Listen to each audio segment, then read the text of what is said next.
అసూయ మనిషికి ఉండకూడదు అనేది బైబిల్ గ్రంథం చెబుతూ ఉంది. ఈ అసూయ మనిషిని ఏం చేస్తుందంటే అశాంతిలోకి గురి చేస్తుంది. సంతోషం ఉండదు, సమాధానము ఉండదు, నెమ్మది ఉండదు. ఈ అసూయ ఉన్న వాళ్ళ జీవితాల్లో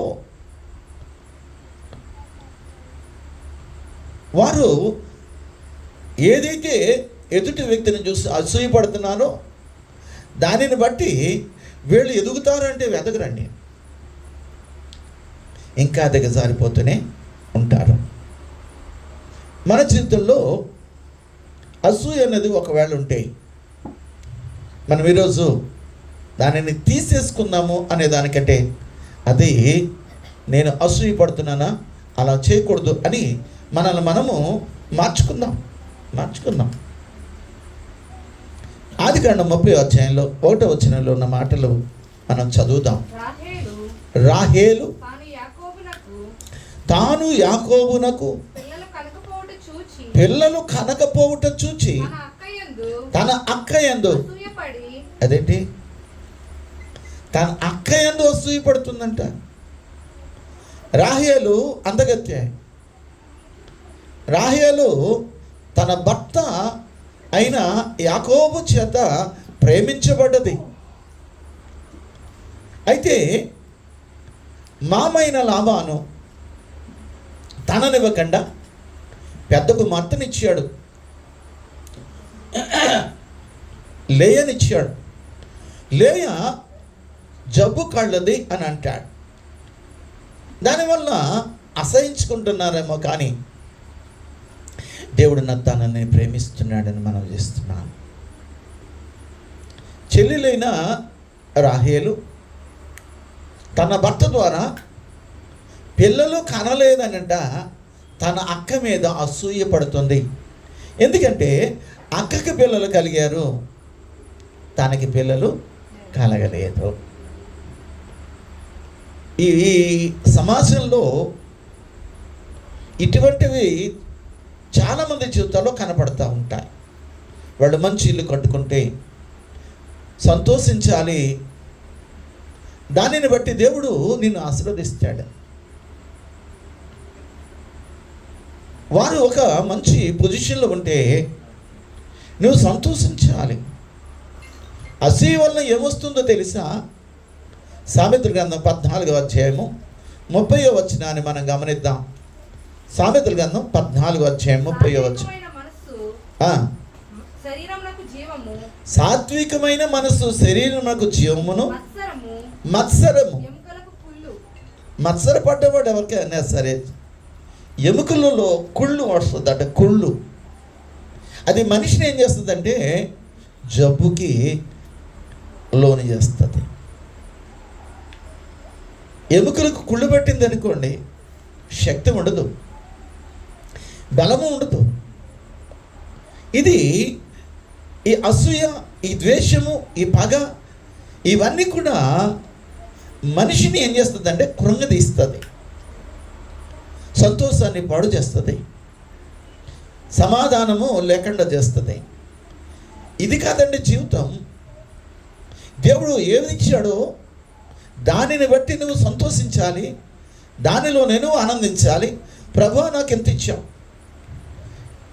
ఇది నీ చిత్తమైనది అన్నట్టుగానే మనము జీవించాలి. కానీ అక్కకి పిల్లలు కలిగారని చెల్లెలట అక్క మీద అసూయ ఏర్పాటు చేస్తుంది. దానివలన ఏమైందో చూద్దాం. 29 ఆదికాండము 31వ అధ్యాయము 31వ వచనము. లేయ రాహేలు తన అక్కైన లేయని ద్వేషించుతుంది. ద్వేషిస్తూ ఉంటే ద్వేషింపబడుట ఎవరు చూశారు? దేవుడు చూశాడంటండి. జాగ్రత్త. ఎవరి మీద అసూయ కలిగావా? ద్వేషాన్ని పెంచుకుంటున్నావా? అది నీ ఎముకలకు కుళ్ళు, నీకు సమాధానం ఉండదు. వాళ్ళు పైకి ఎదుగుతారు, ఆ ఎదిగిన స్థితిని చూసి ఇంకా నువ్వు దిగజారిపోతావు. వద్దండి. దేవాది దేవుడట లేయ ద్వేషింపబడుట చూసి ఆమె గర్భము తెరిచెను. రాహేలడ చెల్లి అంట గుడ్రాలుగానే ఉండిపోయిందంట. ఎందుకు ద్వేషం?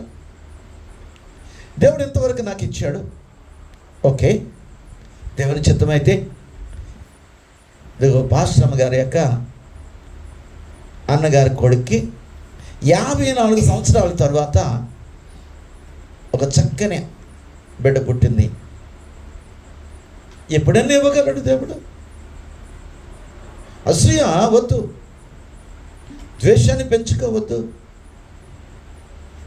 ద్వేషింపబడుతుందంట అక్క. అందుకని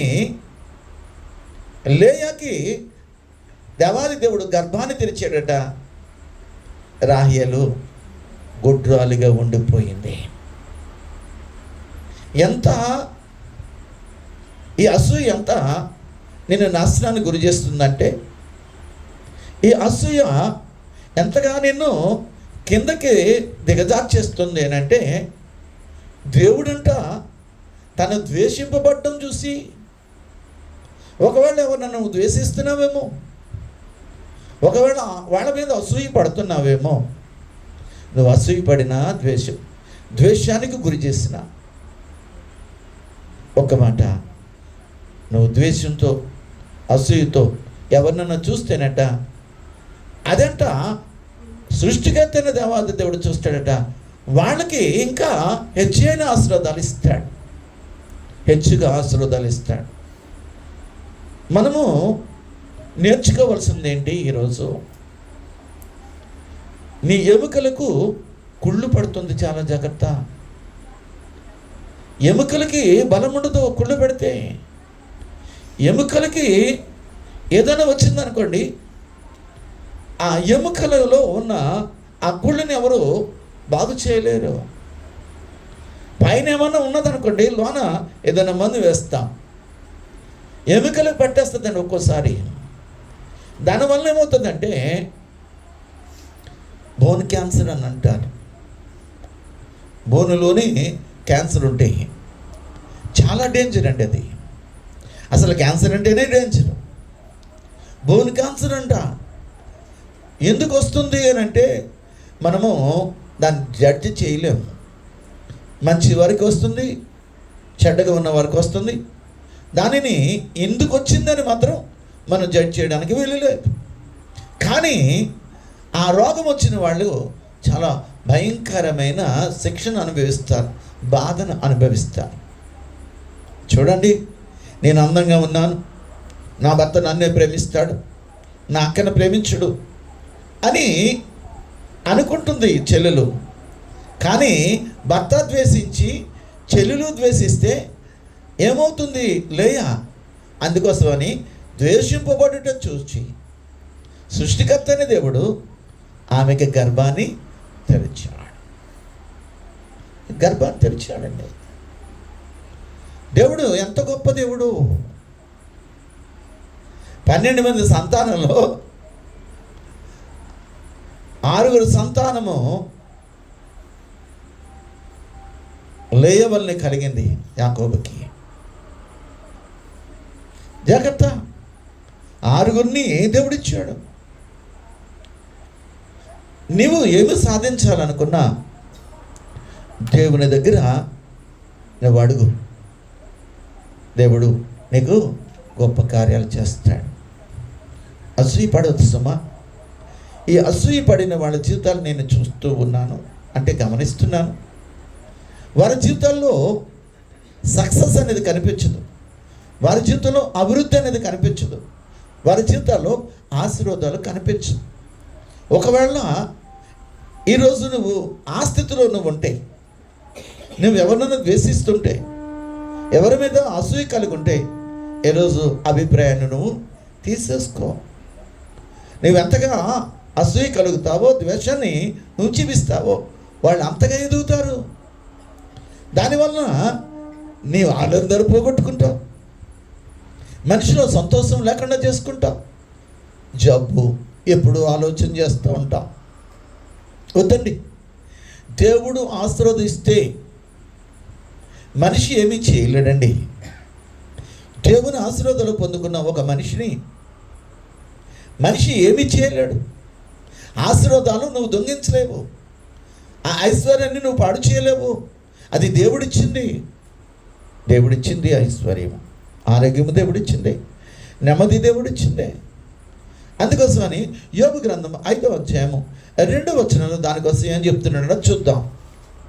యోబు గ్రంథం దౌర్భాగ్యమును గురించి ఏడ్చుట వలన ఇలా చూడండి, ఇది నా దౌర్భాగ్యం, నేను దౌర్భాగ్యుడిని. నీవు దౌర్భాగ్యం నుంచి నువ్వు చింతపడుతున్నావేమో. నువ్వు చింతపడద్దు. దేవాది దేవుడు మనుషులందరినీ ఏకరీతిగా సృష్టించాడు. ఇలాంటి తలంపులతో ఇది నా దౌర్భాగ్యం, నాకింతే, నేను ఇంతే, నన్ను ఎవరు కూడా ప్రేమించరు, దేవుడు కూడా నా పక్షంగా లేడు అని నువ్వు అనుకుంటే సారీ, దేవుడు పక్షపాతి కాడు. నువ్వైనా నేనైనా, అందంగా ఉన్నా అందంగా లేకపోయినా, ధనవంతుడైనా పేదోడైనా, దేవుడు అందరినీ ఒక ఏకరీతిగానే ప్రేమించేవాడు ఆయన. కాకపోతే నువ్వు దౌర్భాగ్యాన్ని బట్టి నేను దౌర్భాగ్యాన్ని, ఎందుకు పనికిరాని వంటి వాడిని, నా స్థితి ఎందుకు పనికిరాదు అని నువ్వు కుళ్ళుకున్నావు అనుకో, దానివలన నువ్వు నశించిపోతావు సుమా. ఇది దేవుడు చెప్తున్న మాట. వాళ్ళు ఎదిగిపోయారు, నాకేమీ లేదు అని, ఇది నా దౌర్భాగ్యం, ఇది నా స్థితి అని నువ్వు అనుకోవద్దండి. నీవు ఏ స్థితిలో ఉన్నా నిన్ను హెచ్చించేవాడు ఒకడున్నాడు, ఆయనే నజరేయుడైన యేసు. ఆయన ఏమన్నా చేయగలడు. పెంట కుప్పల మీద ఉన్న మనల్ని ఆయన లేవనెత్తగలిగే దేవుడు అండి ఆయన. స్థితి, నువ్వు ఏ స్థితి ఉన్నా దేవునికి నువ్వు నమ్మకంగా జీవిస్తే చాలు. ఇప్పుడు లేయా ద్వేషింపబడుతుందంట, చెల్లి ద్వేషిస్తూ ఉంది, భర్త కూడా సరిగ్గా ప్రేమించడం లేదేమో. అందుకని దేవుడంట లేయా గర్భాన్ని తెరిచాడు, చెల్లెలి గర్భము మూయబడింది, ఒడ్రాలుగా ఉన్నది. ఏమండి, ఇది దౌర్భాగ్యము అని నువ్వు అనుకోవడానికి వీలు లేదు, దౌర్బల్యము అని నువ్వు అనుకోవడానికి వీలు లేదు. దానివల్ల నువ్వు నశించిపోతావు. జాగ్రత్త. అసూయని నీలోంచి తొలగించుకో, ప్రేమించడం నేర్చుకో. అప్పుడప్పుడు ఒక మనిషిని చూసి నేను అనుకుంటాను, నేను వారి మీద సరి అయిన అభిప్రాయాన్ని నేను పెంచుకోలేకపోతే అప్పుడు అనుకుంటాను, నేనెందుకు వారి మీద ద్వేషాన్ని పెంచుకోవాలి? వారికి నాకు వైరం ఏముంది? నచ్చలేని గుణాలు ఉన్నాయా? మరి నచ్చలేని గుణాలు నాలోని కూడా ఉన్నాయి కదా. ఎదుటి వాళ్ళు నన్ను అలా చూస్తారేమో. మనల్ని ఒకళ్ళు నువ్వు నచ్చలేదంటే ఎంత బాధపడతామో. ఏమండి, మీలోని గుణాలని బట్టి మిమ్మల్ని ఎవరన్నా చక్కగా ఉన్నారండి, మీరు చక్కని మనసు కలిగి ఉన్నారు, ప్రేమించే మనసు కలిగి ఉన్నారు, మిమ్మల్ని బట్టి మేము చాలా సంతోషిస్తున్నామంటే ఆ మనిషి అంత ఆనందిస్తుందో. ద్వేషాన్ని పెంచుకుని లేని మాట ఎందుకు పలికితే దానివల్ల ఉపయోగం ఏంటి చెప్పండి? ఉపయోగము లేదండి. 12 మంది సంతానమే.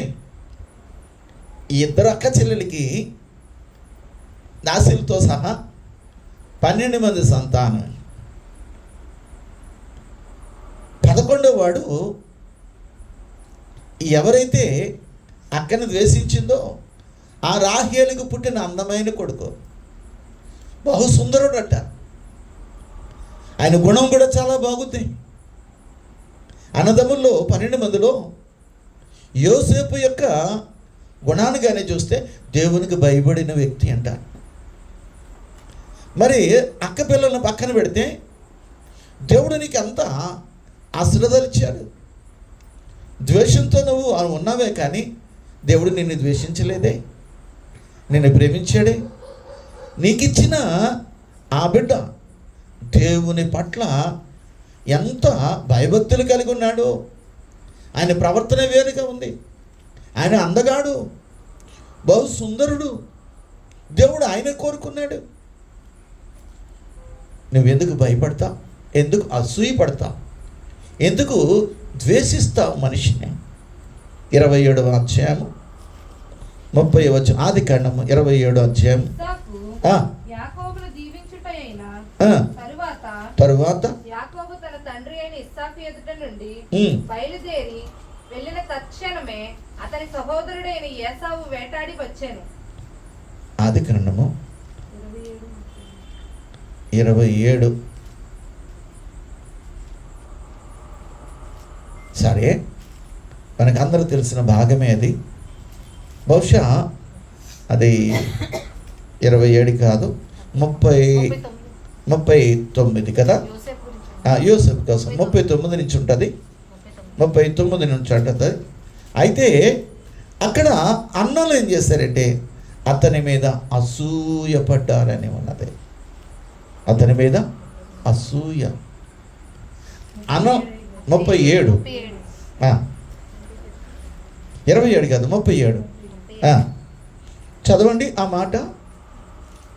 అతని సహోదరులు అతని యందు అసూయపడ్డారు. ఎందుకు? ఏమండి, ఒక తండ్రి బిడ్డలే కదా. ఒక తండ్రి బిడ్డలు వాడు బాగా చదివితే నువ్వు ఎందుకు అసూయపడాలి? చదువు ఒకటే క్రైటీరియా కాదండి. చదివితే వాడేదో పెద్ద ఉద్యోగం చేస్తాడని అనుకోవడానికి వీలులే. ఉదాహరణకి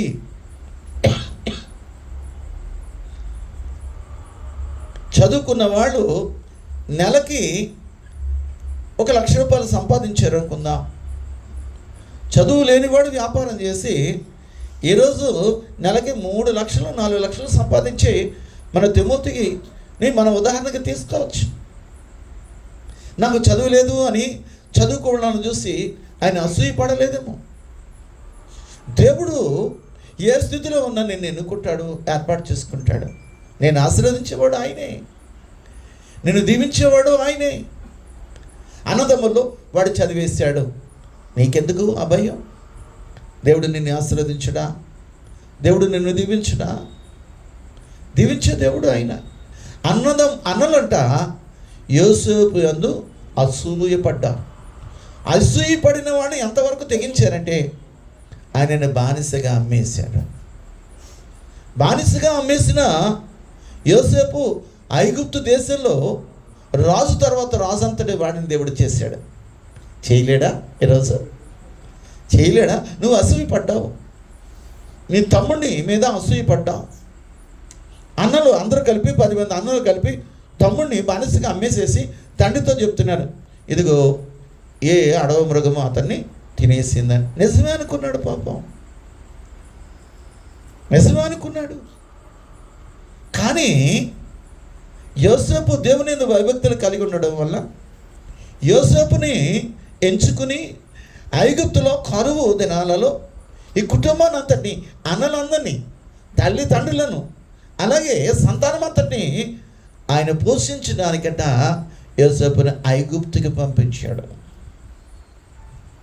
నువ్వు అనుకుంటే కాదండి. ఎవరిని ఎక్కడ ఉంచాలో దేవునికి తెలుసు. నువ్వు అసూయపడితే కాదు, నువ్వు తొందరపడితే కూడా కాదు. అయ్యో, నా పిల్ల 11 సంవత్సరాలు వచ్చేసాయి, మా అక్క వాళ్ళ అమ్మాయి 11వ సంవత్సరంలోనే మెచ్యూర్ అయిపోయింది, 10 ఇలా వెళ్ళి మా అమ్మాయి కూడా మెచ్యూర్ అయిపోతుందేమని నువ్వు కవరపడుతుంది మా చిన్న పాప అంటుంది. నీ దగ్గర డబ్బు లేదు నాకు ఇవ్వడానికి, నేనేమో చర్చికి 10 లక్షలు ఇచ్చేసాను, ఎలాగా నువ్వు ఏమి ఇవ్వలేవు. ఎవరు చెప్పారు? నా దేవుడు ఎంత గొప్ప దేవుడు అండి. ఆయన సర్వశక్తిమంతుడు. ఇవ్వలేవని నువ్వు ఎందుకు అనుకుంటున్నావు? బ్యాంకులో కొంత దాచాను, ఆ దాచింది తీసి మా అమ్మాయికి బంగారం ఇప్పుడే కొనేస్తానంటే నాకు వచ్చింది.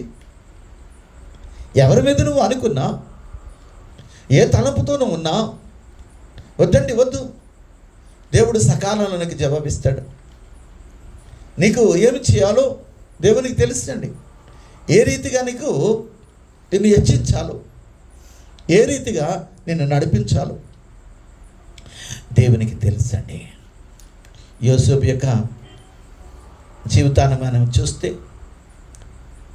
దేవుడు అన్నలైతే అసూయపడి అతన్ని బానిసగా అమ్మేసిన, ఐగుప్తులో బానిసైన ఆ యోసేపుని దేవుడంట ఫరో తర్వాత అంతటి వాడని చేశాడు. ఫరో అంటున్నాడు, ఇదిగో నేను సింహాసనము అధిష్ఠించిన రాజుని, కానీ నీ యొక్క సెలవు లేకుండా ఏ వ్యక్తి అయినా సరే కాలు కానీ చెయ్యి కానీ ఎత్తడానికి అబ్బా. ఒక బానిస అండి, దేశం కాని దేశంలో ఎదిగాడు, దేశం కాని దేశంలో బానిసగా అమ్మబడ్డాడు. భాష తెలియదు. అక్కడ తన దేవుణ్ణి ఆరాధించడానికి ఆ మనుషులందరూ కూడా విగ్రహ ఆరాధకులే. అయినా దేవుని ఎందుకు భయభక్తులు కలిగి ఉన్నాడు. నువ్వు అలాగుంటే చాలు. నువ్వు ఏ స్థితిలో ఉన్నా నువ్వు ఆశీర్వదింపబడాలంటే నీ దేవుడే దానికి మూల కారణమై ఉన్నాడని మనం చేస్తున్నాం. అవునండి. 2 కొరింథీయులకు రాసిన పత్రిక 7వ అధ్యాయము 10వ వచనం చదువుదాం. 2 కొరింథీయులకు రాసిన పత్రిక 7వ అధ్యాయం 10వ వచనం. దైవ చిత్తానుసారమైన దుఃఖము దైవ చిత్తానుసారమైన దుఃఖము రక్షణార్థమైన మారు మనసు దయచేస్తుందేమో కానీ తర్వాత చదవమ్మ. ఈ మారు మనసు దుఃఖమును పుట్టించదట. అయితే లోక సంబంధమైన దుఃఖము. అయ్యో, అసూయతో నువ్వు దుఃఖాన్ని కొని తెచ్చుకున్నావేమో. ఈ ద్వేషము నువ్వు చూపించి, వారు బాగున్నారు, వారు క్షేమంగానే ఉన్నారు, వారు అభివృద్ధి నొందుతున్నారు, నేను ఇలా ఉండిపోయాను అని నువ్వు శారీరకమైన దుఃఖంతో నువ్వు ఉన్నావనుకో, మరణానికి దాటిస్తుంది. అమ్మ, అలాగొద్దు. ప్రేమించడం నేర్చుకుందాం. ద్వేషించేదానికంటే ప్రేమించడం నేర్చుకుందాం. ప్రేమించలేకపోయినా వారి మీద అసూయ మాత్రం పడొద్దు.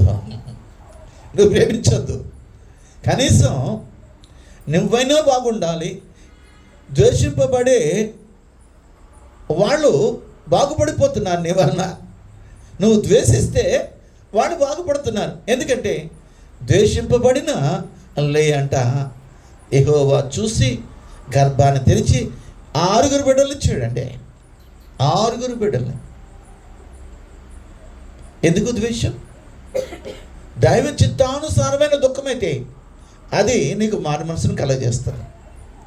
లోకానుసారమైన దుఃఖం ఇది వాళ్ళు ఎదిగిపోయారు, వాళ్ళు చదివేశారు, వాళ్ళు బాగుపడ్డారు, వాళ్ళు ఇల్లు కట్టుకున్నారు, వాళ్ళు అలాగా, వాళ్ళు ఇలాగా.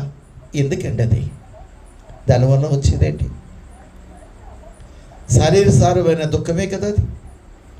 అది మరణానికి దారితీస్తుంది. 1 కొరింథీయులకు రాసిన పత్రిక 3వ అధ్యాయం 3వ వచనం చదువుదాం. 1 కొరింథీయులకు రాసిన పత్రిక 3:3. ఒకరు చదవండి. మీలో అసూయ కలహము ఉండగా మీరు శరీర సంబంధులై మనుష్య రీతిగా నడుచుకుంటున్నారు కారా? అది దేవుని దగ్గర నుంచి వచ్చినది కాదు. మనుష్య రీతిగా నువ్వు నడుచుకుంటున్నావు. అసూయ, ఈ ద్వేషము మనుష్య రీతిగా నడుచుకుంటే దేవుని చిత్తాన్ని నువ్వు ఏమి నెరవేరుస్తావు చెప్పండి? దేవుని చిత్తాన్ని నేను నెరవేర్చలేము.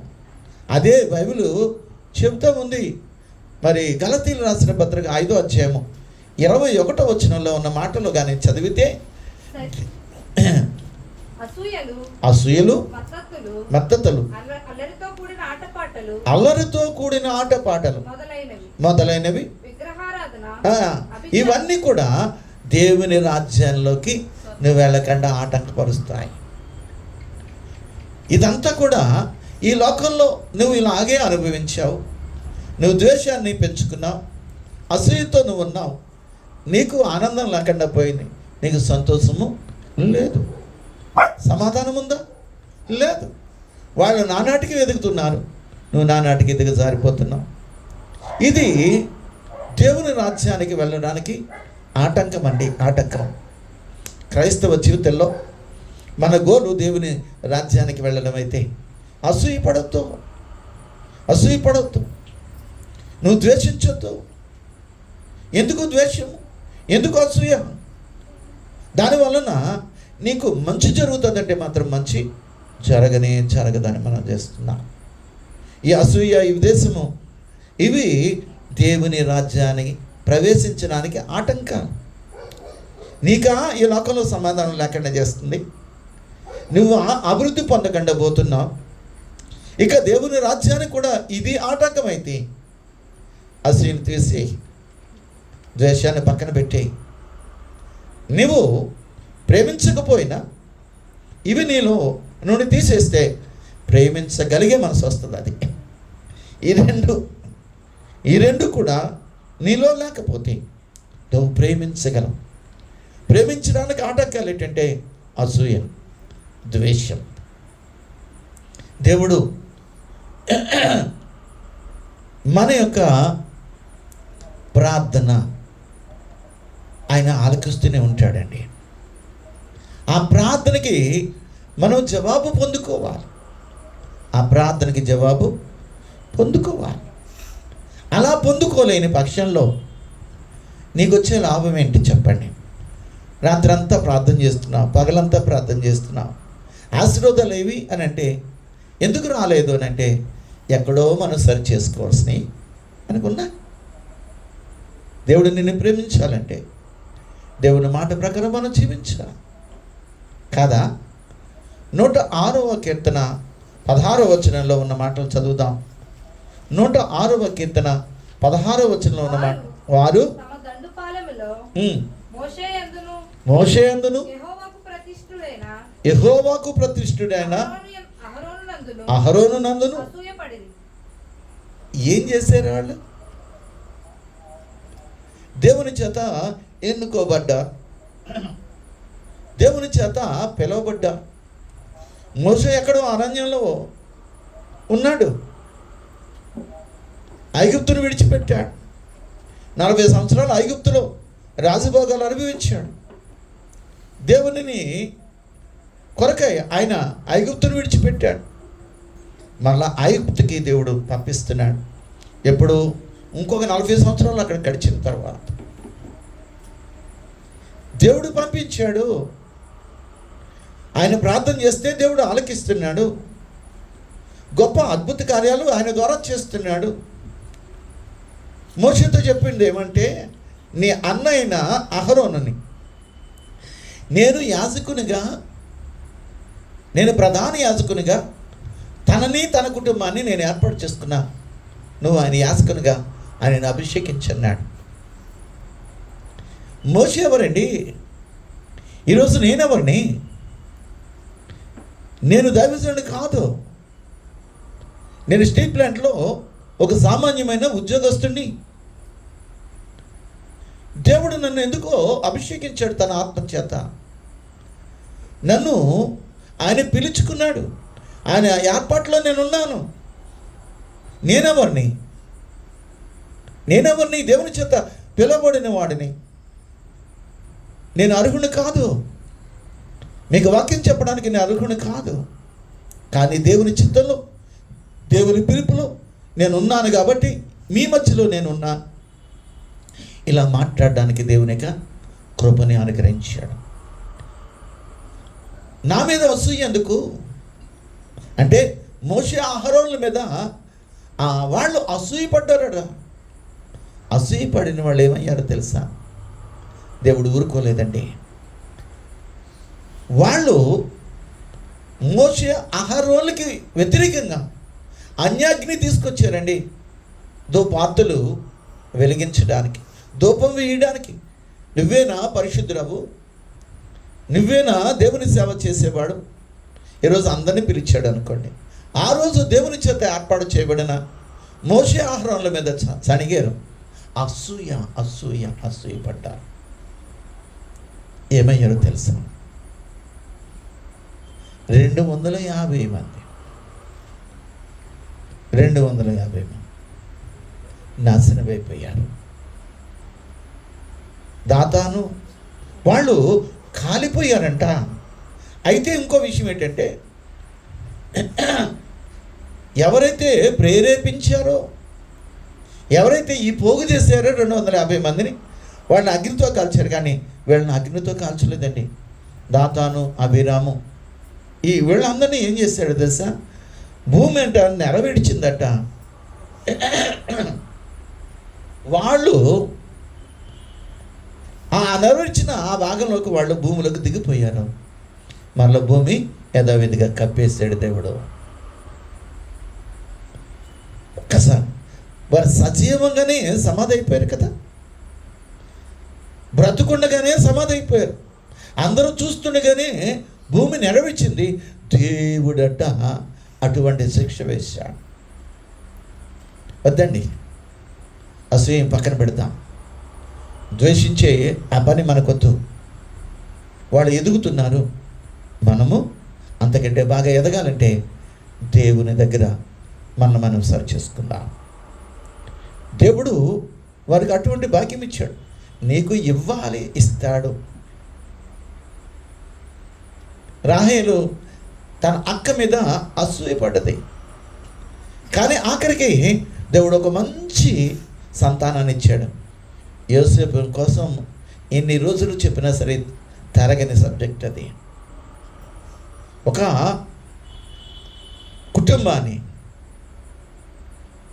కుటుంబాన్ని పోషించడానికి ఆయన ఐగుప్తులో రాజు అంతటి వాడయ్యాడు. రాజు అంటున్నాడు, నీ చేతికి సమస్తాన్ని అప్పగించుకుంటున్నాను, నీ చేతికి అధికారాన్ని ఇచ్చేసాను, నువ్వేం చేసినా సరే అది చెయ్యి. దేవుడు చేయడా? ఎక్కడున్నాడు? అప్పుడు దాకా రాజు పిలిచేంతవరకు ఎక్కడున్నాడు తెలుసా? జైల్లో ఉన్నాడు. ఆయనకి కళ రప్పించాడు దేవుడు. ఆ కళ చాలా విచిత్రంగా ఉంది. దానికి భావం ఎవరు చెప్పలేకపోయారు. అప్పుడు పానదాయకుడు అంటే ద్రాక్షరసం గిన్నెని అందించేవాడు. అతనికి జ్ఞాపకం వచ్చింది, ఇదిగో ఈ భోజనం వడ్డించేవాడికి ఈ ద్రాక్షరసం అందించే నాకు కళలు వస్తే అని చెప్పాడు. ఆ కళ ప్రకారం జరిగింది. నేను మర్చిపోయిన ఆయన పేరు యోసేపు. బానిసగా ఆయన జైల్లో ఉన్నాడు. అంటే రాజు అన్నాడు, తీసుకురండి ఆయన్ని. కళకు అర్థం చెప్పడానికి దేవుడు సహాయం చేశాడు. రాజు, నేను సింహాసనం మీద కూర్చున్న రాజునే కానీ, పేరుకి రాజునే కానీ సమస్త అధికారం నీకు నేను ఇచ్చి. ఎవడిస్తాడండి? నేను హెచ్చించేవాడు ఎవడు చెప్పండి? ఎందుకు ద్వేషం మనకి? ఎందుకు అసూయ? నేను యూనివర్సిటీ చదివాను, ఎంఏ చేశాను. అప్పటికి మా తమ్ముడు ఐటీఐ చేశాడు. స్టీల్ ప్లాంట్లో సరిగ్గా ఆడికి మ్యారేజ్ అవుతుంది. నాకంటే చిన్నాడు.